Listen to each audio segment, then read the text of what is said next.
안녕하세요. 전기산업기사 2과목 전력공학 2008년 1회 문제풀이를 시작하도록 하겠습니다. 21번부터 보시죠. 21번. 21번 보시면 21번. 자, 송전개통에서 일선지락 고장 시 인접통신선의 유도장애가 가장 큰 중성점 접지 방식은 그랬습니다. 자, 우리가 일선 지락 고장이 발생을 했다. 어떤 중성점 접지 방식이 뭐 붙어 있는지 좀 알아볼까요? 자, Y결선에 중성점 직접 접지가 있고요. Y결선의 중성점에 어떤 저항을 설치하는 저항 접지 방식이 있고, 델타 결선에 접지하지 않는 비접지 방식도 접지 방식입니다. 접지가 있고요. 그 다음에 Y결선에 중성점 리액터 접지, 소리액터를 다루는 접지 방식이 있습니다. 이 중에 뭐라 그랬죠? 일선지락 고장이 발생했답니다. 일선지락 고장이 발생했답니다. 일선지락 고장이 발생을 했고요. 일선지락 고장이 발생을 했습니다. 일선지락 고장이 이렇게 발생을 했을 때 어느 방식이 지락전류가 가장 크냐 이거예요. 왜냐하면 이 지락전류의 크기에 따라서 인접통신선의 유도장애를 발생시킵니다. 지락전류 크기부터 알아보면 지락전류가 가장 큰 것은 직접 접지 계통이 3I0로 가장 큽니다. 그러니까 직접 접지에서 일선지락이 발생하면 그 지락전류가 어디로 흐르는 거예요? 중성점 I0가 이렇게 흐르겠죠. 3I0라는 크기가 중성점으로 흐릅니다. 그러면 이 중성선에 뭐가 생겼겠어? 여기 전이는 원래 몇 볼트예요? 0볼트고 여기에 전이가 생겼기 때문에 이 전이 차이에 의해서 뭐가 통신선에 뭐를 영향을 주는 거야? 이제 영향을 줄 겁니다. 주위에 통신선이 있다면. 자, 저항 접지는 그 크기를 저항으로 제어할 수가 있어요. 무슨 소리냐? 지락전류라는 놈은 3I0에서 이 I0 크기가 3에다가 I0가 G0 플러스 G1 플러스 G2분의 저 아래 크기, 저거 아래 크기가 나중에 보시면 알겠지만 3R로 들어가야 됩니다. 이 3R로 들어가서 얘가 크면 당연히 지락전류가 작아지겠죠. 여기에 전압, 그 상의 전압이 들어갈 겁니다. 그렇기 때문에 이 저항값의 크기에 따라서 전류가 제한되기 때문에 이것은 뭐라고 얘기를 할 수가 없습니다. 그 크기를 규정할 수가 없고요. 그 다음에 직접 접지 계통에서의 지락전류는 비접지 계통에서의 지락전류 크기는 어떻게 되느냐? j2의 오메가 루트 3부터 쓸게요. 루트 3의 오메가 CV만큼 전이가 진상전류가 흐릅니다. 물론 요 C 값이 10의 마이너스 6승 값을 갖고 있기 때문에 아주 크진 않습니다. 자, 그 다음에 여기에서의 지락전류는 여기에 L과 C가 무슨 공진 잡혀있죠? 소리액터는 병렬 공진 잡혀있죠? 그래서 때문에 지락전류가 아주 대단히 작습니다. 왜? 이 L의 크기가 지락전류를 제한하기 때문에 그렇습니다. 그래서 지락전류가 가장 큰 거는 어떤 거냐? 직접 접지가 가장 크고 그 다음 소리액터 접지 계통이 가장 작습니다. 자, 그러면 이 지락전류의 크기가 통신선에 영향을 주는데 어떻게 영향을 주느냐?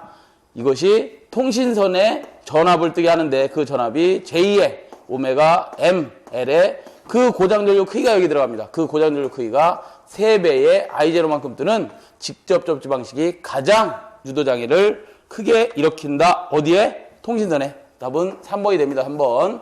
자, 그 다음 22번으로 가죠. 22번은 다음 중 원자로에서 독작용이라는 것을 설명한 것으로 가장 알맞은 것은 그랬는데요. 독작용이 뭐냐면 우리 풀이의 맨 밑에 좀 보시겠어요? 열중성자 흡수 단면적이 큰 핵분열 생성 물질을 독물질이라고 하고 이것을 독작용이라고 합니다. 다시요. 열중사 흡수 단면적이 큰 핵분열 생성물질, 새로운 생성물질이 생기는데 무슨 소리냐면 이런 거예요. 자, 우리 원자로라는 게 있죠. 원자로가 뭐 이렇게 있다고 치죠. 원자로가 있으면 이 원자로가 뭐 하는 거야? 우라늄 여기에 뭐가 들어가 있겠어? 이렇게 펠릿이라는 게 들어가 있습니다. 다시 보시면 펠릿이 쭉 있어서 이 펠릿을 어떻게 한 거야? 펠릿을 지르코늄 합금으로 쌉니다. 지르코늄 합금으로 싸가지고 이걸 어떻게 하는 거예요? 연료봉을 원자로 내에 구멍에다가 몇 개를 이렇게 넣어 놓겠죠. 그렇게 해서 얘들이 뭐 하는 거예요? 우라늄이 뭐 하는 거야? 우라늄이 중성자하고 충돌을 합니다. 중성자를 뭐 N이라고 할까요? 스몰 N이라고 할까요? 스몰 N 중성자하고 충돌을 하면 얘가 핵 분열하는 거죠. 핵 분열하면서 뭐예요? 이 중성자가 자꾸 더 나갈 겁니다. 이렇게 2분의 N개 한 2.5개 정도 나갑니다. 하나가 충돌을 하면. 자, 그런데 이 핵 분열되는 것을 뭐 하는 거야? 이 속도가 워낙 빨라서 워낙 얘가 2메가 전자볼트가 대단히 빠른데 이 속도로 대단히 빠른데 감속자를 사용해서 우리나라가 진짜 사용하는 것은 0.025 전자볼트의 열중선자를 사용하고 있습니다. 이 열중선자를 막 먹어버리는 놈이 있어요. 그게 뭐냐? 생성물질을 여기 보시면 흡수해버린다 이거죠. 흡수하는데 그 흡수하는 작용을 뭐라고 하느냐? 우리는 독작용이라고 합니다. 좋은 작용은 아니겠죠, 당연히. 왜지요? 이 애가 뭐 하는 거야? 분열해서 뭐 해야 돼? 얘가 발전을 해야 될 거 아니야, 발전. 근데 이걸 먹어버린다? 안 되겠죠. 그래서 우리 독작용은 그냥 풀이를 좀 참고하시고 3번에 보시면 열중성사 이용률이 저하되고 반응도가 감소되는 작용을 말한다라고 하시면 되겠습니다. 자, 3번이 답이 되겠네. 3번. 23번으로 가죠. 23번. 전압이 정정치 이하의 밑줄. 전압이 정정치 이하의 밑줄을 좀 치시고요. 그 다음에 동작하는 것으로서 단락고장 검출의 밑줄. 단락고장의 밑줄. 자, 단락고장이 생기면 어떻게 되는 거냐? 우리가 예를 들어서 3상이 있습니다. 3상이 있는데 3상 중에서 2상이 단락됐다고 하죠. 이 2상이 단락되면 이 2상이 단락된 점에 전압은 이 2상이 단락된 점의 전압은 어떻게 되겠어요? 전압 E는 원래는 무슨 전압이 되겠어요? 여기에 0V가 되겠죠? 0V. 왜 0V가 되죠? 우리 이거는 뭐야? 단락된 상이면 여기가 무슨 상이 되겠어? 등전이 상이 되죠? 등전이. 등전이가 뭐예요? 같을 등. 전압이 같으면서 이거하고 똑같아요. 스위치를 닫아놨다. 그러고 나서 전압계를 이렇게 다뤄서 측정을 한번 해봅니다. 이렇게. 이쪽의 전압과 이쪽의 전압을. 이거 지금 단락되는 상태지. 그러면 여기 전압은 얼마 떠요? 0V가 뜨더라 이거야. 왜? 여기의 전압이나 여기의 전압이나 여기의 전압이나 같다면 등전이가 됐다면 등전이라면 전이 차가 없기 때문에 뭐예요? 전압이 나타나지 않겠지. 같은 전압입니다. 등전이다. 그래서 0으로 갑니다. 이렇게 전압이 자꾸 떨어지는데 실질적으로는 완전 0으로 가지는 않고 전압이 건전한 상에 약 2분의 1쯤 떨어집니다. 2분의 1쯤 떨어지기 때문에 그 건전한 상의 전압이 만약 예를 들어서 100V다 그러면 50V쯤 됐다 그러면 얘가 뭐예요? 전압이 저하돼 버린 거잖아. 이게 단락고장에 의해서 전압이 저하된 거잖아요. 그죠? 그래서 단락 검출을 한다. 뭘 갖고 하는 거예요? 전압이 떨어진 걸 검출하는 UVR이 뭐예요? 언더 볼테이지 리레이. 이 언더 볼테이지 리레이 부족 전압 계정기 가지고 전압을 측정하고 전압이 떨어졌을 때 측정하고 단락고장을 측정하더라 이 말이에요. 그래서 답이 몇 번이 있냐면 2번에 있습니다. 2번. 자, 다음 24번으로 가죠. 24번은 애자가 갖춰야 할 구비적 요건으로 옳은 것은 그랬는데 애자는 어떠다는 거예요? 이렇게 철탑의 암이라든가 전주, 그죠? 완금 이런 데다 추부해서 전선을 어떻게 하는 거예요? 전선을 기계적으로 고정을 하죠. 전선을 기계적으로 고정하고 전기적으로 뭐 한 거야? 지짐을 하고 해 절연을 유지한 거죠. 전기적으로 절연을 유지하고 기계적으로 고정해 놓은 겁니다. 기계적으로 고정했는데 얘는 당연히 튼튼해야 될 거고 여기에 누설 전류들이 작아야 되겠죠. 전선에 상용 주파수가 흘러요. 자, 그런데 여기에 전류가 크게 흐른다. 누설이 크게 된다. 그럼 걔가 뭐야, 결국은. 여기 사람이 이 철탑을 만졌다? 그럼 뭐가 되겠어? 감전될 거 아니에요, 그죠? 그래서 누설 전류가 작을 것, 뭐 이런 것들이 중요하겠죠. 기계적으로 파손이 되지 말아야 하고, 뭐, 습기를 흡수하지 말아야 하고, 여러 가지가 있겠죠. 자, 그 중에서 한번 보기를 보면서 답을 보면, 애자가 갖춰야 할 구비조건으로 옳은 것을 찾으시오 그랬는데, 1번부터 좀 봅니다. 온도의 급변에 잘 견디고, 좋습니다. 온도의 급변에 잘 견뎌야 되겠지. 왜냐하면 애자가 이렇게 생겼어요. 애자 안에를 보면 이 애자에 여기에 뭐 달려있지? 쇳덩어리 달려있고 그 다음에 여기 뭐가 또 있어요? 이렇게 쇠루가 있고 얘가 어떻게 되는 거예요? 다음 애자를 요 보리를 이렇게 체결하는 거잖아요. 여기다가 그죠? 다음 애자에다 또 체결하고 이렇게 나가기 때문에 이건 뭐야? 사기죠. 사기 그릇. 사기 그릇 만든 거하고 똑같은 거 아니야? 이 사기하고 뭐하고 쇠하고 어떻게 융착을 시켜? 여기다가 시멘트 가지고 공구리 쳐놨습니다. 이렇게. 시멘트 가지고 공구리 쳐놨는데 이 공구리는 우리 시멘트라는 건 어떻게 돼? 습기를 먹거나 또는 뜨거워졌다, 추워졌다 이렇게 하면 얘가 뭐예요? 산화돼 버리잖아요. 풍화작용을 일으킨다 그러지. 그러면 나중에 이게 툭 빠져버릴 거 아닙니까? 그죠? 그래서 기계적으로 어떻게 해야 돼? 습기를 절대 먹지 말아야 되는 거지. 자, 여기 보시면 온도의 급변에 잘 견디고 습기도 잘 흡수해야 된다. 습기 흡수하면 안 되지. 1번 아니고요. 2번 지지물의 전선을 지지할 수 있는 충분한 기계적 강도를 갖춰야 한다. 답은 2번이 되겠네. 충분한 기계적 강도를 갖출 것. 3번도 보시면 비, 눈, 안개 등에 대해서도 충분한 절연 저항을 가지며 자, 비가 쌓이고 눈이 쌓이고 이렇게 했더라도 뭐라는 거야 여기? 절연 저항을 잘 가지며 누설 전류가 많아야 되는 게 아니다. 적어야죠. 누설전율 당연히 적어야 되겠지. 자, 그 다음에 4번 선로 전압에는 충분한 절연 내력을 가지며 이상 전압에는 절연 내력이 매우 커야지 절연 내력이 클 것입니다. 자, 그래서 답은 2번이 되겠네요. 25번으로 갑니다.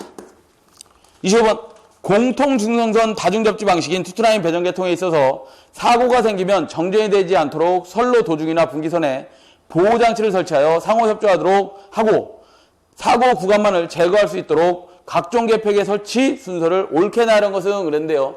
자, 무슨 소리냐. 이렇게 변전소가 있습니다. 변전소 서브스테이션이 있으면 서브스테이션 어떤 변압기다 이게 예를 들어서 변압기다 그러면 변압기하고 우리 모선하고를 어떻게 연결해놨어요? 이렇게 어떤 차단기들을 이용해서 연결을 해놨겠죠. 이게 쉽이라고 하죠. 이 차단기가 있고 모선이 있고 또 여기에 뭐도 달리는 거야? 뭐 여기에 TR뿐만 아니라 뭐 피대기도 달리고 여러 가지도 달리겠죠. PT도 달려 있을 거고 CT도 달려 있을 거고 이렇게 모선을 통해서 이런 것들이 다 달려 있습니다.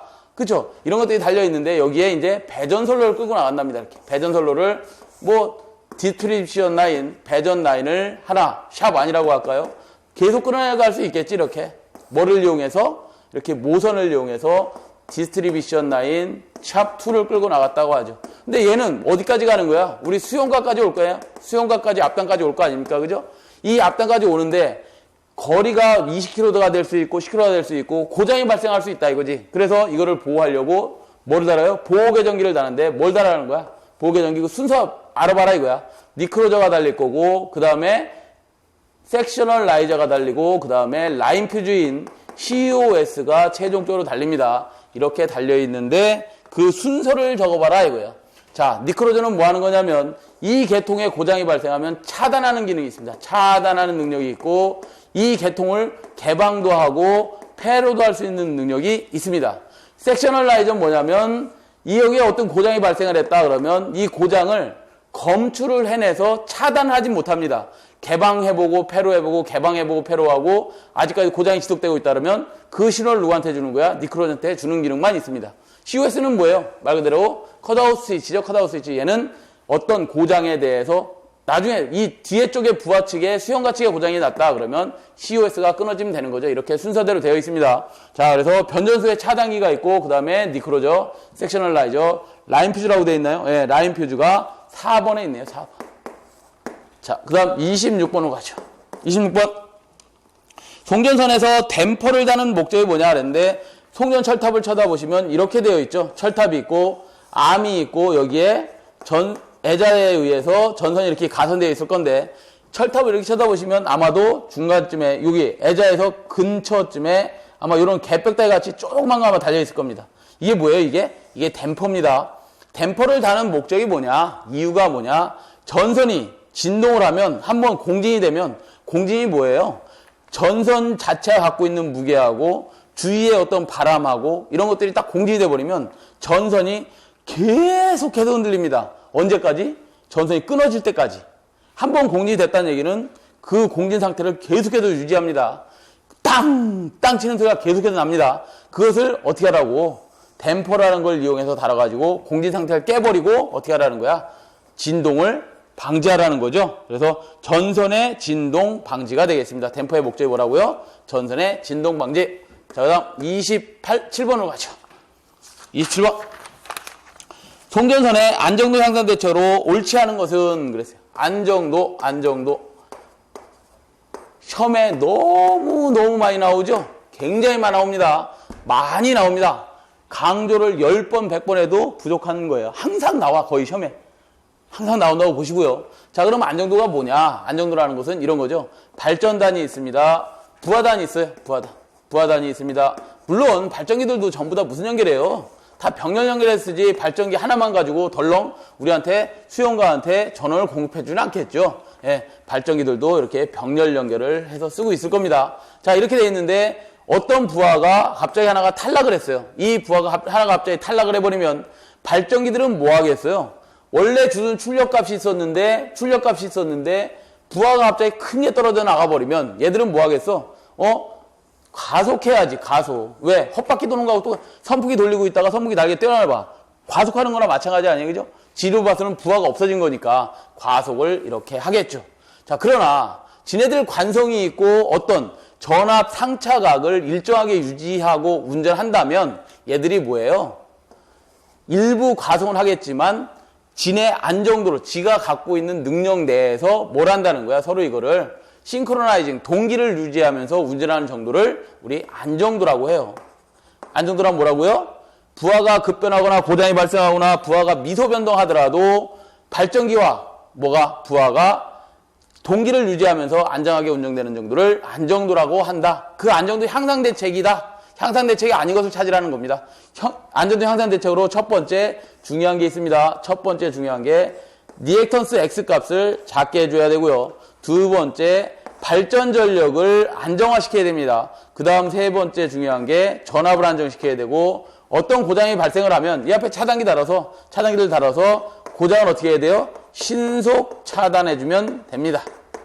신속 차단하면 됩니다. 자, X값을 줄이는 방법은 이런 것들이죠. 첫 번째 X값을 줄이는 방법은 연계를 하면 됩니다. 연계가 뭐예요? 여기서 뭐 연계라는 게 뭐야? 병렬로다 이렇게 자꾸 묶어주고 우리나라 개통도 마찬가지죠. 우리나라도 개통이 어떻게 되어 있어요? 이렇게 보면 3, 4, 5가 환상망으로 다 연계되어 있죠. 이렇게 연계되어 있고 여기에 뭐 765가 어디서부터 올라가나? 우리 765가 어디서부터 올라가요? 신서산에서부터 신당진, 그 다음에 신안성, 신가평, 신태백으로 해서 이렇게 올라가고 있죠. 이 765하고 다 묶어놨다 이거지. 어디서? 변전소를 통해서 이렇게 다 연계를 합니다. 연계를 하면 어떤 효과가 있어요? 연계를 하면 X값이 연계한 숫자만큼 줄어들잖아. 그죠? 두 번째 또 뭐가 있죠?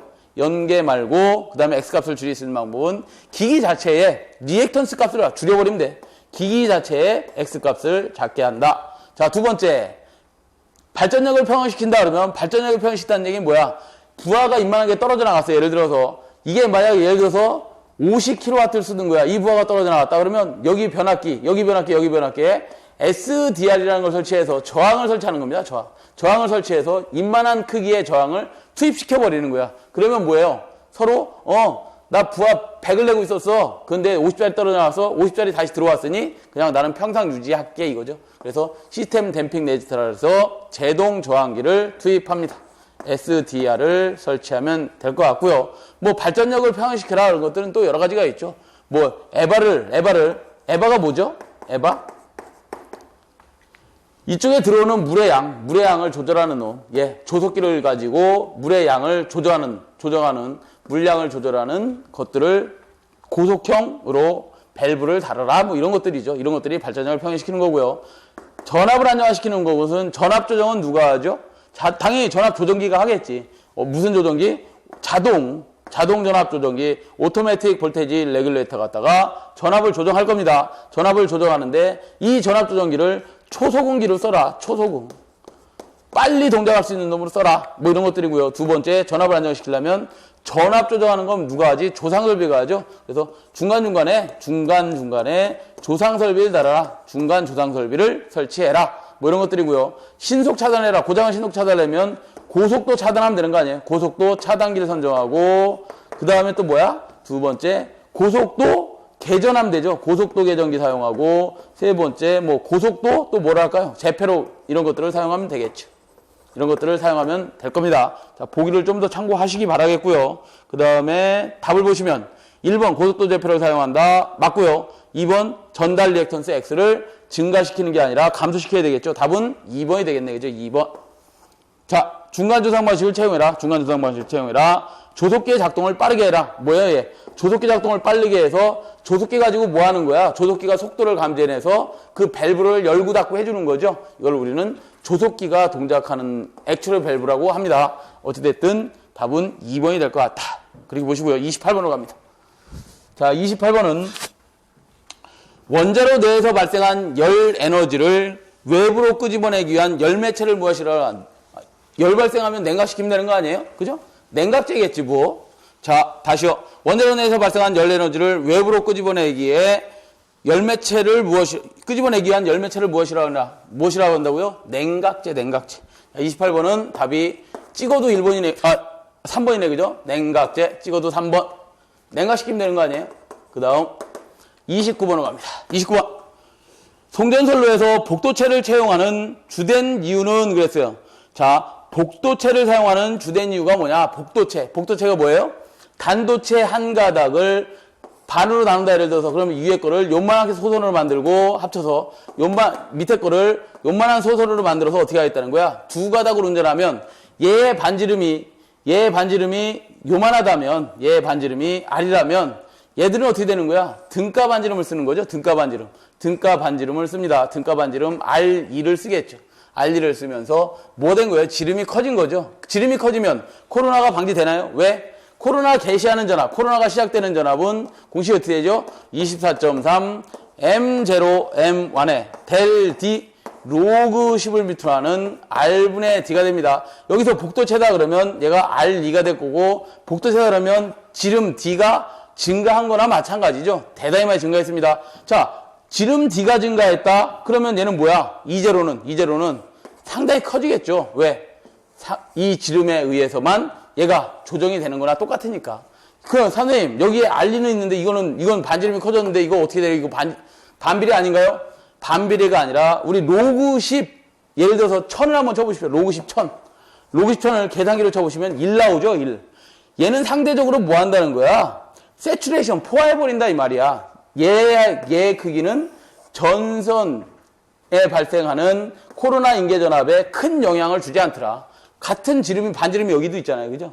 얘 반지름, 지름 D를 키우면 뭐가 된다고? 코로나 인계전압이 커지면서, 코로나가 개시하는 전압이 커지면서 코로나가 발생하지 않는다. 이거죠. 그래서 코로나 방지가 되겠습니다. 답은 몇 번? 2번. 자, 그 다음 30번으로 가죠.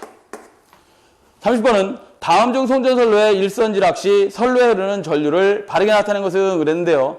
자, 고장 일선지락의 밑줄을 쳐놓으세요. 고장이 이렇게 발생을 했답니다. 어떤 결선을 해놓고 예를 들어서 한 상의 고장이 맞을 때 이게 지락 고장이냐 그러면 이건 어떤 일선지락이다 그러면 일선지락 또는 이선지락이다 그러면 여기에 고려되는 임피던스 성분 여기에 고려되는 영상전류, 정상전류, 역상전류 그 크기가 어떻게 되는데 일선지락이나 이선지락의 고장을 발생하면 Z0, Z1, Z2를 고려해 줘야 됩니다. 왜? 여기에 지락전류 크기는 어떻게 계산되냐면 Z0 플러스 Z1 플러스 Z2분의 얼마? 2A, 3배의 2A가 이렇게 고려됩니다. 물론 여기 보시면 Z0, Z1, Z2가 같이 있으니 영상전류, 영상전류, 정상전류, 역상전류도 다 생긴다 이 말이죠. 그래서 일선지락이나 이선지락 고장에서는 세 개를 다 고려해 줘야 되고 성간단락이 됐다 예를 들어서 S상과 T상, R상이라 그러면 S상과 T상이 성간단락됐다. 성간단락됐을 때에 고려되는 건 뭐냐? 고장전류 IS라고 할게요. 성간단락됐으니까 IS는 Z1 플러스 Z2분의 뭐를 2A로 나눠줘야 됩니다. 자, 그러면 이때는 뭐만 고려되는 거야? 정상분과 역상분 임피던스만 고려되겠죠. 전류값도 마찬가지 정상분과 역상분만 고려가 됩니다. 삼상단락이 발생했다. 삼상단락 고장이 발생했다. 이렇게 고장이 발생을 하면 I3S라고 할게요. 삼상단락 됐으니까 I3S는 Z1분의 2입니다. 그러니까 여러분들이 아마도 단락전류를 구해봐라 그러면 Z5분의 2라고 했을 거야. 그게 정상분 임피던스를 고려한 경우의 단락전류예요. 아시겠죠? 그래서 삼상단락을 구해봐라 이런 거예요. 그럴 때 Z1 정상분 전류분의 전압 2A가 들어가는 것이다. 그래서 Z1 정상분만 고려됩니다. 이거는 꼭 참고해 주셨다가 어떤 고장이 발생했느냐에 따라서 뭐를 고려해야 되느냐를 좀 알고 계셔야 됩니다. 그래서 지금 일선지락 고장이라 했으니까 4번에 보시면 영상전류, 정상전류, 역상전류가 흐른다고 해야 되겠죠. 답은 4번이 될 것 같고요. 31번으로 가죠. 자, 31번은 삼상 3선식 가공송전선로가 있다. 전선 한 가닥당의 저항은 15ohm이고 리액턴스는 25ohm이고 부하전류가 100A, 부하 역률은 0.8의 지상이다. 이때 선로의 전압강을 구하시오 그랬어요. 선이 이렇게 있답니다. 전선이 있는데 이 한 선의 저항이 15ohm이라고 합니다. R값이 15ohm이고요. 그 다음에 X값은 얼마? 25ohm입니다. 부하가 있는데 부하의 크기는 모르겠지만 하여튼 전류를 200A 소비하고 있답니다. 부하 역률은 코사인 세타는 0.8일 때 뭘 구하라 그랬어요? 이 선로의 전압 강화를 구하랬어요. 이 선로의 전압 강화를 구합니다. 전압 강화 2는 어떻게 계산하죠, 우리? 전압 강화 2는 선로의 임피던스에다가 뭘 곱해주면 되는 거예요? 부하 전류의 크기가 전압 강화를 만드는 거지. 자, 그러면 임피던스 크기는 어떻게 구해? R 플러스 J의 X일 거고, 여기서의 I는 얼마예요? I의 지상의 전류가 흘렀으니까 코사인 세타 마이너스 J의 사인 세타 전류가 흘렀겠네. 이 전류 값을 어떻게 해주면 돼? 서로 이 전압 강화 2라는 것은 어떻게 하면 돼요? 실수는 실수대로, 그죠? 실수는 실수대로, 실수는 실수대로, 그죠? 이렇게 하면 실수는 실수대로지, 허수는 허수대로 계산을 해주면 최종 뭐가 나와요? I의 실수만 표기한다면 R 코사인 세타 플러스 X의 사인 세타가 나오죠. 허수는 버린 겁니다. 허수 부분은 작은 거에다가 자승을 씌우면 더 작아지기 때문에, 그 크기 구할 때 자승이 들어갈 거 아니야, 그죠? 작아지기 때문에 버려버리고 무시하면 결국 전압 강화 2는 이렇게 계산할 수 있더라. 그래서 I는 얼마? 200A가 주어졌고, R 값이 15옴, 코사인 세타가 0.8, 플러스 X 값은 얼마? 20에다가 곱하기, 사인 세타는 얼마예요? 0.6으로 계산하시면 될 것 같습니다. 삼상삼선이라 그랬으니까, 우리 단상이다 그러면 뭐예요? 여기에 루트 3이 없지만, 상계수가 삼상삼선식에 얼마 곱해져야 돼? 루트 3배가 곱해지면 되겠죠. 이렇게 곱해주시면 답이 얼마 나오냐? 4157V가 나온답니다. 답은 2번이고요. 자, 32번으로 가죠. 32번. 차단기의 전격 차단 시간은 그랬는데요. 우리 차단기의 전격 차단 시간이 뭔지부터 좀 보시죠. 송전선로나 배전선로가 있습니다. 자, 이상전압이 생겼어요. 고장이 발생했다 이 말이죠. 고장이 발생을 하면 당연히 그 고장을 검출하려고 뭘 달아놔요? 여기에 OCR이라든가 어떤 계정기들을 달아놨겠죠. CT를 이용해서 OCR이 됐든 OCGR이 됐든 이런 것들을 설치했을 겁니다. 자, 이렇게 설치해놨는데 고장이 진짜 발생을 했답니다. 고장이 발생을 하면 이 계정기가 오버커런트 릴레이가 뭐예요? 계정기지. 이 계정기가 동작을 합니다. 어떤 동작을 해요?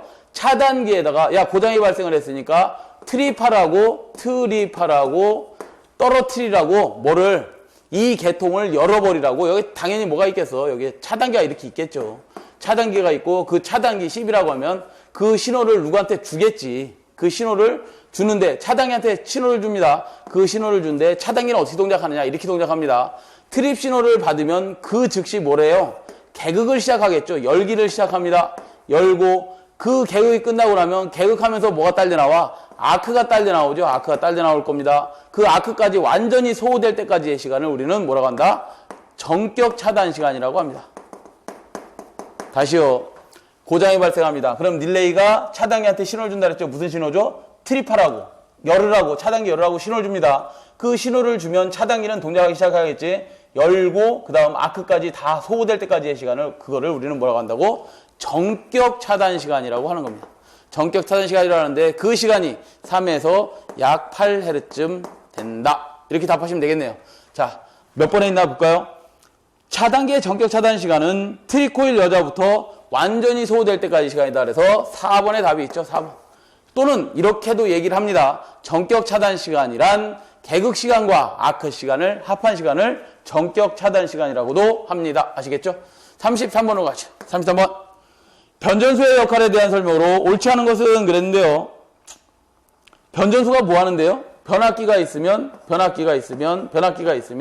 1차 측의 어떤 전압, 1차 측의 전압을 뭐라고 할까? 예를 들어서 345다. 345를 뭐로 154로 다운하거나 또는 765로 승합하는 데가, 이 변압기가 있는 데가 변전소죠. 변전한다 이 말이야. 변전하는데 또 뭐예요? 여기 변압기에 보면 변압기 끝단에 뭐가 달려있어? 모선을 설치하고, 변압기 입구 쪽에도 당연히 모선을 설치하죠. 모선이 뭐예요? 전압을 받아들이고 또는 내보내고 하는 이런 모선을 설치해놓고, 일단 뭐 하는 거야? 이게 송전 라인이다 그러면 트랜스미션 라인이다 그러면 트랜스미션 라인 샵1을 다뤄줄 거고, 또 트랜스미션 라인이 또 있다 그러면 트랜스미션 라인 샵2 송전 라인을 이렇게 다뤄줄 겁니다. 이게 뭐 한 거예요? 전력을 뭐 하고 있어요 지금?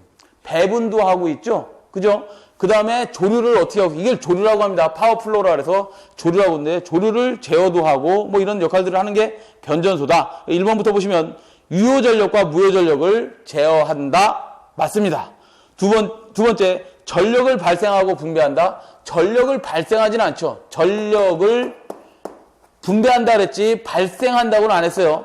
전력 발생은 누가 하는 거예요? 그 앞단에 있는 뭐가 하겠어? 발전기가 전력을 발생하겠죠. 전력 발생은 누가 하는 거라고? 발전기가 하고, 그 받은 전력을 어떻게 하는 거야? 분배는 해주죠. 분배는 해줍니다. 자, 그 다음 3번에 보시면, 답은 2번이 되겠네, 일단. 3번에 보시면, 전압을 승합하거나 또는 강압하죠. 변압기가. 그 4번에 보시면 조류 제어한다. 조류 제어. 파워플로어 조류라고 합니다. 전력 조류라고 하는데 그 전력 조류를 제어도 합니다. 또 뭐도 하겠어요? 이런 데서. 이런 데 뭐 하겠어요? 보수, 점검, 수리 이런 것도 전부 다 어디서 하는 거예요? 변전실에서 다 하는 거죠. 변전소에서. 예. 개통에 고장이 발생하나 이래도 변전소에서 고장을 수리하고 점검하고도 할 겁니다. 자, 답은 2번이고요. 34번으로 가죠. 동일한 송전선에서 있어서 일선지락의 경우 지락전류가 가장 적은 중성접 접지 방식은 그랬어요. 지락전류가 가장 적은 중성접 접지 방식, 아까 몇 번에서 한 거하고 똑같죠? 21번에 보시면 21번에 그런 설명을 좀 드렸을 거예요. 유도장애가 가장 큰 중성점 접지 방식은 물어봤는데 21번은 중성점 접지 방식 중에서 유도장애가 가장 큰 거는 유도장애가 크다는 얘기는 뭐예요? 지락전류가 가장 크다는 얘기죠. 그러면 그 문제의 답이 뭐였어? 지락전류가 가장 큰 방식이 누구예요? 직접 접지 방식이라고 그랬고, 직접 접지 방식이 유도장애가 가장 크다 그랬죠? 직접 접지 방식이 지락전류도 가장 크고 유도장애도 가장 크게 일으킨다 그랬어. 가장 적은 건 뭐겠어요? 지락전류가 가장 적은 방식은 뭐야? 적은 방식. 이건 큰 방식이고 뭐예요? 맨 마지막에 있는 직접 접지, 저항 접지, 그 다음에 비접지, 소리액터 접지 방식 주세요. 소리액터 접지 방식이, 소리액터 접지 방식이 지락전류가 가장 적고 유도장애도 가장 적습니다. 아시겠죠? 그래서 소리액터 접지 방식이 지락전류가 가장 작다. 그리고 보시면 됩니다. 답 4번이 되네요. 그죠? 4번. 35번으로 갑니다. 35번. 전력용 콘덴서에서 방전 코일의 역할은 그랬는데 전력용 콘덴서가 있습니다. 이 콘덴서를 개방하거나 투입하면 개방 투입은 누구예요? 차단기가 하겠죠. 당연히.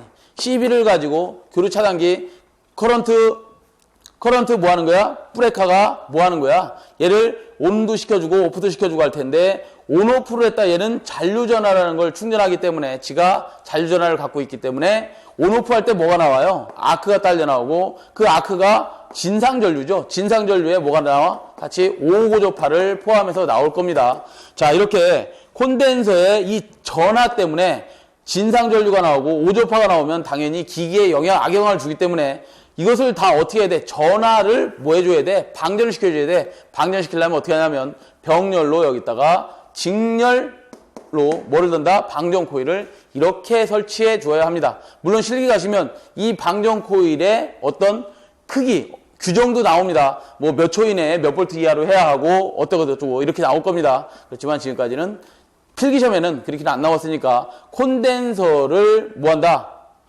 콘덴서에 잔류되어 있는 잔류전화를 방지하려면 뭘 달아줘야 된다? 방전 코일을 설치해 줘야 된다. 그래서 몇 번에 있는 거예요? 답은 1번. 잔류전화가 방전이 목적이다. 디스차징 코일은 방전 코일은 잔류전화 방전이 목적이다. 36번으로 가죠. 36번은 피레기의 구비조건으로 옳지 않은 것은 그랬는데 피레기는 공부를 좀 많이 좀 하셨을 겁니다. 여러분들이 시험 보려면 피레기는 무조건 해놔야죠. 실기시험에도 피레기가 나오고 필기시험에도 많이 나오니까 반드시 봐두셔야 됩니다. 자, 36번은 구비조건입니다. 구비조건. 자, 구비조건은 한번 우리 풀이를 좀 참고하시면 첫 번째 상형주파 방전 개시전압이 높을 것, 두 번째 충격 방전 개시전압이 낮을 것, 제한전압이 낮을 것, 속류 차단 능력이 클 것 그랬는데 피레기는 이렇게 생겼습니다. 이렇게 전압으로만 거의 얘기를 하고 있는데 자, 전격 전압이 있다면 피레기가 이렇게 동작한답니다. 자, 어떤 충격파가 들어오면 당연히 여기 뭐가 있냐면 TR이라는 게 있죠. TR이 있는데 TR 보호하려고 피레기 단 거 아니에요? 피레기를 달았는데 충격파가 이렇게 들어왔답니다. 어떤 선로가 이렇게 있는데 선로가 있어요. 여기 TR이 달려 있어요. 여기 TR이 달려 있고 여기 앞에다가 재 보호하려고 피레기 단 거예요. 이렇게 직렬격과 특성 요소를 이용해서 피레기를 설치합니다. 이상전압이 들어왔습니다. 얘한테 이상전압 가지 말라고 앞에다 뭐 달아놓은 거야? 피레기 달아놓은 거죠. 그때 이상전압이 들어온 때의 충격파, 그걸 우리는 충격파가 들어왔을 때의 방전을 개시하는 전압이다. 얘가 방전을 하기 시작했겠죠. 이 방전을 개시하는 전압에 따라서 충격 방전 개시 전압이라고 합니다. 충격 방전 개시 전압은 당연히 낮은 전압이 돼야지만 되겠죠. 그래서 충격 방전 개시 전압은 낮을 것이고요. 두 번째, 충격성 파가 충격성 전압이 빠져나가고 나면 걔를 제한해야 됩니다. 자, 이게 아크가 들어왔다가 이상전압이 들어와서 아크로 연결됐다가 그 아크가 사라지고 나면 어떻게 하면 되는 거야? 제한을 시켜버립니다. 이제 더 이상은 나피레기로 흐르지 말고 그냥 상연주파수에서 이렇게 같이 딸려서 이상전압도 가라고 이렇게 해놓습니다. 그러면 어느 크기로 제한됐기 때문에 이 TR에는 그 전압이 들어가도 아무 영향을 주지 않는다 이 말이에요. 그래서 제한 전압도 역시 낮아야 됩니다. 제한 전압이 낮을 것. 상용주파수에 얘는 동작하지 말아야 되는 거잖아요. 피레기는 그죠? 상용주파에 동작하지 말아야 되기 때문에 상용주파 방전 개시 전압은 높아야 됩니다.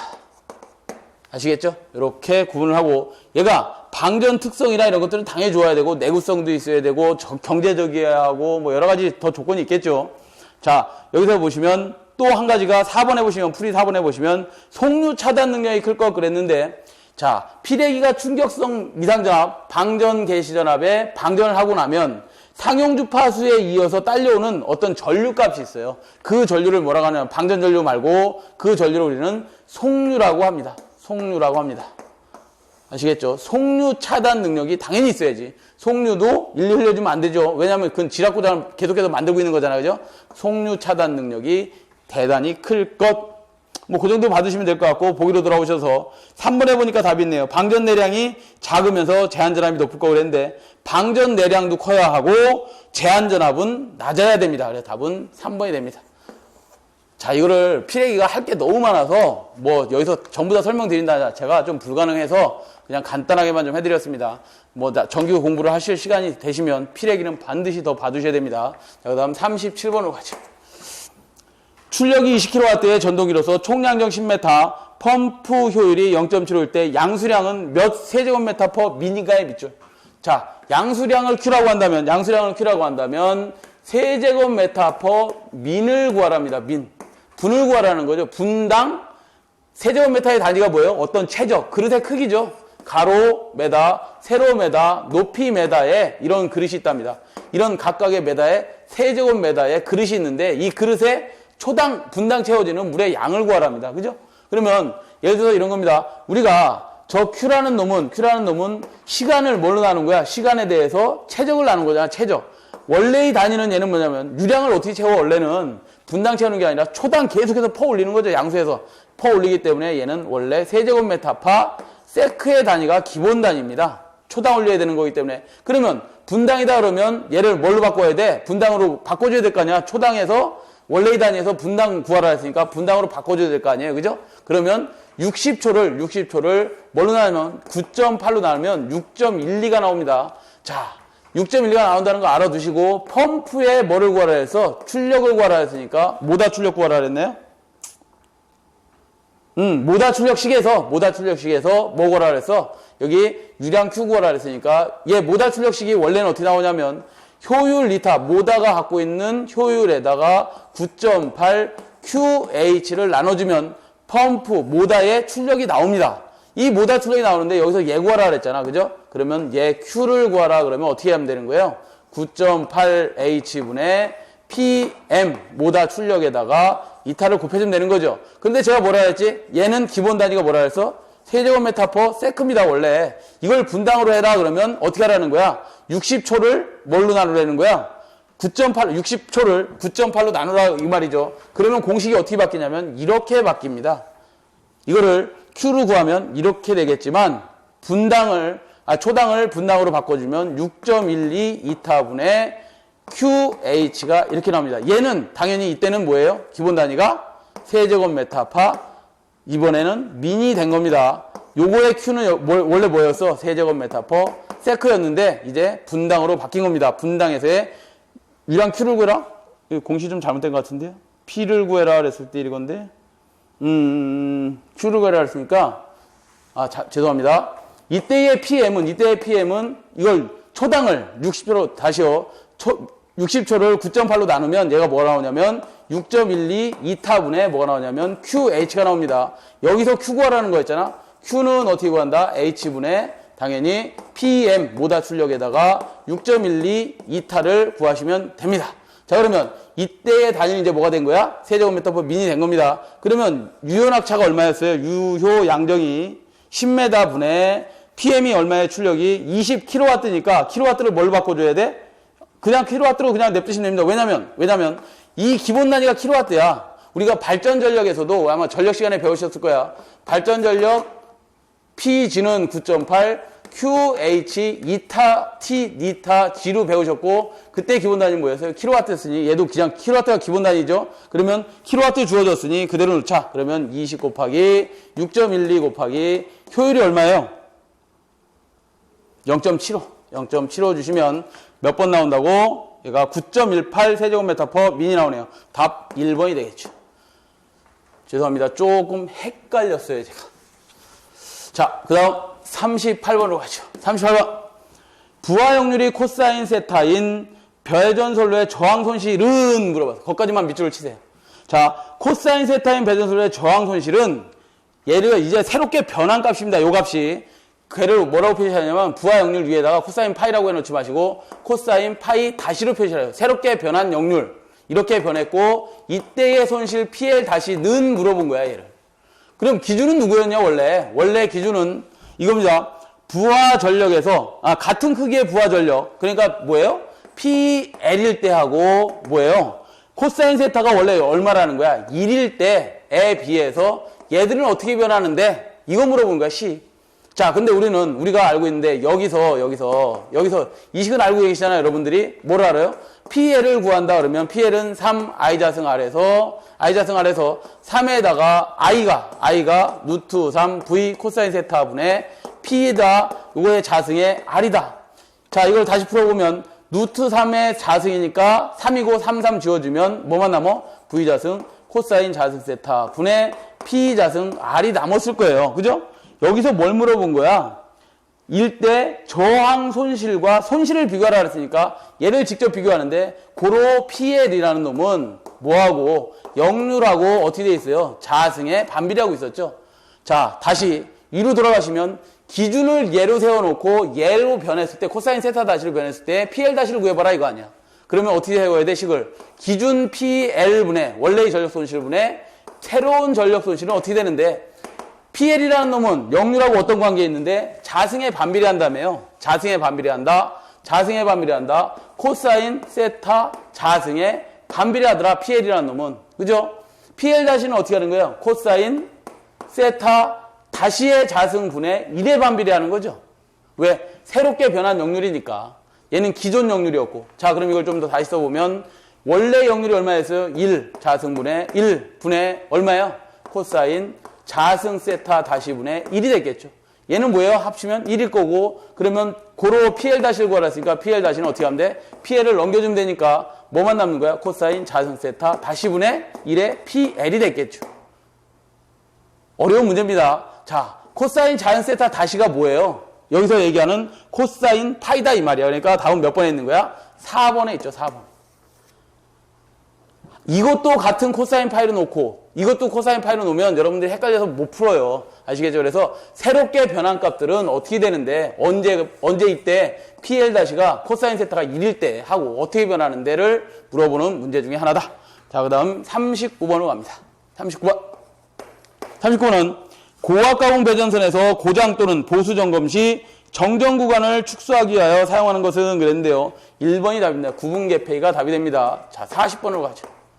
구분계폐가 뭐냐면 여기서 나타나는 구분계폐가 뭐냐면 여러분들이 알고 있는 섹셔널 라이저가 구분계폐예요. 풀이가 그렇게 되어 있나요? 혹시 볼까요? 여기에는 섹션 스위치라고 되어 있죠. 그죠? 구분계폐기 섹션 스위치라고 되어 있네요. 풀이에도 그렇게 되어 있네요. 그죠? 다음 40번으로 갑니다. 흡출관이 필요 없는 수차. 흡출관은 어디에 있냐면 여러분들 이렇게 저수지가 있습니다. 예를 들어서 저수지가 있으면 저수지에 구멍을 뚫어놓고 작은 구멍을 뚫어놓고 오리피스라고 하는데 압력수로가 있고 조합수조라는 게 있고 그 다음에 어떤 수압관을 이용해서 이렇게 터빈을 돌리겠죠. 이 터빈을 돌리는데 낙차가 크다 그러면 그 터빈을 돌리고 나서 그 물을 그냥 방수로로 빼서 버려버리면 됩니다. 그런데 이 낙차가 적다. 예를 들어서 원래의 낙차가 적으면 그 낙차만 터빈을 돌리고 난 물을 방수로 버리는 그 낙차도 이용하려고 뭘 달아온다? 여기다 흡출관을 설치합니다. 흡출관을 설치하는데 여기는 어떨 때 설치하는 거라고? 유효 낙차, 저수지 상부에서부터 터빈이 설치되어 있는 저 밑에까지의 낙차가 작은 발전소, 이런 발전소에는 뭐 해야 된다? 흡출관을 달아서 방수로로 버리는 물도 이용을 해야 된다. 이런 데다 흡출관을 설치하는 것이다. 그러면 낙차가 적은 발전소는 어떤 수차 발전기를 사용하냐? 어떤 수차를 사용하냐? 여기 다 당연히 발전기도 달려 있겠죠. 어떤 수차를 사용하냐면 이럽니다. 반동형 수차를 사용합니다. 반동형 수차를 사용합니다. 반동형 수차를 사용하는데 보기에서는 어떤 수차를 물어봤으니까 반동형 수차는 제가 뭐라 그랬죠? 낙차가 적은 곳에 설치하는 것이다. 그래서 반동형 수차는 이런 수차들이 있습니다. 프란시스 수차가 있고요. 얘는 뭐 높이가 50에서 530m까지의 사용하는 수차입니다. 그 다음에 또 무슨 수차가 있냐면 뭐 사류 수차라는 게 있습니다. 사류 수차가 있어서 얘는 40에서 한 200m 정도에 사용합니다. 그 다음에 튜블러 수차가 있고 카플란 수차가 있습니다. 카플란, 튜블러 수차 이런 것들이 있는데 얘네는 뭐 30에서 많게 봐야 90m까지만 사용되는 수차들입니다. 얘네들은 뭐라 그랬어요? 낙차가 적은 곳에 사용하는 건데 우리 문제에서는 뭘 물어봤어요? 흡출관이 필요 없는 발전소는 그랬어요. 수차는 흡출관이 필요 없다 그러면 낙차 큰 데라 그랬잖아. 낙차 큰 데 사용하는 수차는 어떤 게 있냐면 얘는 충동형 수차를 사용합니다. 충동형 수차는 뭐냐면 한 가지밖에 없습니다. 펠톤 수차라고 합니다. 펠톤 수차라고 해서 얘는 유효낙차가 200m에서 1800m 이런 데 사용하는 겁니다. 이런 데 사용하는 수차 발전기는 얘가 필요 없더라 이거예요. 흡출관이 필요 없더라 이 말이야. 그래서 다음 몇 번이 되는 거예요? 충동형인 4번이 되겠습니다. 펠톤 수차가 흡출관이 필요 없다라고 보시면 되겠습니다. 예. 이렇게 해서 전기산업기사 2과목 전력공학 2008년 1회 문제풀이를 마치도록 하겠습니다. 수고하셨습니다.